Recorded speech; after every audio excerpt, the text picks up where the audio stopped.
The Whipping Boy by Sid Fleischman, Chapter 20, in which the sun shines and we learn what befell the whipping boy, the prince, and everyone else. Standing in the clear sunshine, the prince breathed in the sweet fresh air. Then he looked Jemmy squarely in the eyes. "We're going back to the castle." "Not me. Your pa's put a price on this head of mine."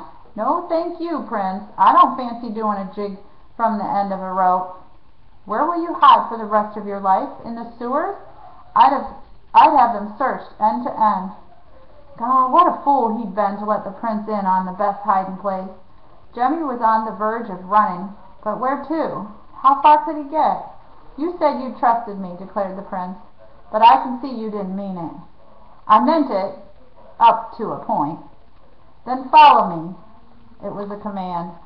Jemmy swallowed hard and followed. They weren't at the castle gates yet. He'd think of something. The prince held him back onto the fairground and searched out Betsy and the hot potato man. "You've served your prince nobly," he announced. "What are you talking about, lad?" replied Captain Nips. "Hot, hot, hot potatoes! The king has offered a reward for the whipping boy. Here he stands. Turn him in." And Jemmy stood dumbfounded. He felt betrayed. Gah! Betsy flashed her eyes. "Turn Jemmy in? I'll do no such thing." "I command it." "Who are you to command anything?" I'm Prince Brat." "Ha! Run for it," Jemmy thought. Deeply wounded, he gave the prince a last blazing look. The prince returned a quick, playful wink. It befuddled Jemmy for an instant, and then, in a flash, Jemmy saw that for the first time the prince was up to a kindly piece of mischief. "Head to toe, he's Prince Brat," said Jemmy. "Better do what he says, or he'll have you boiled in oil." Jemmy had to wait with Betsy, Petunia, and Captain Nips while the prince was alone with the king. Finally a pair of golden doors were opened, and the group was ushered into the throne room. The king sat with his legs crossed and the merest flicker of a smile on his lips.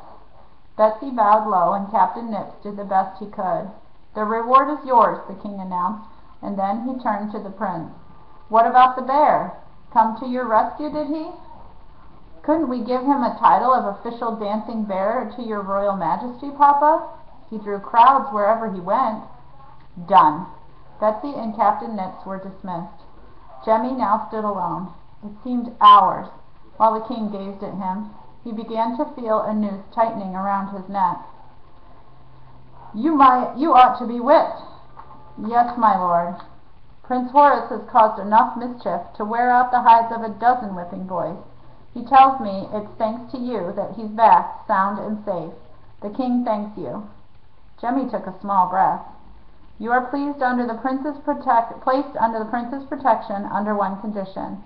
He has sworn to do his lessons, blow out his night candle, and otherwise behave himself." Jemmy's eyes flickered to the prince. "Gah," he thought, "you must want me for a friend awful bad to promise all that. So help me, if it's a friend you ran off looking for, it's a friend you found." "Dismissed, both of you," said the king, "but do change out of those smelly clothes." Retreating toward the golden doors, the prince beside him, Jemmy felt a sparkle rise into his eyes. "You got me off without such as a single whack," he whispered. "I couldn't bear all that yowling and bellowing." "I wouldn't yowl and bellow." "But I would, Jemmy," and Jemmy caught the twinkle in his eyes. Almost at the doors they were stopped by the king's voice. "One more thing." The king broke into a smile you could warm your hands over. "If you boys decide to run away again, take me with you." In the days that followed, ballad sellers began to cry out new and final verses to the notorious life of Holdernose Billy and his partner Cutwater. An old rat catcher had seen them flee from the sewer, and he'd seen them stow away aboard a ship raising its sails for a long voyage. It was a convict ship bound for a speck of an island in distant waters, a convict island.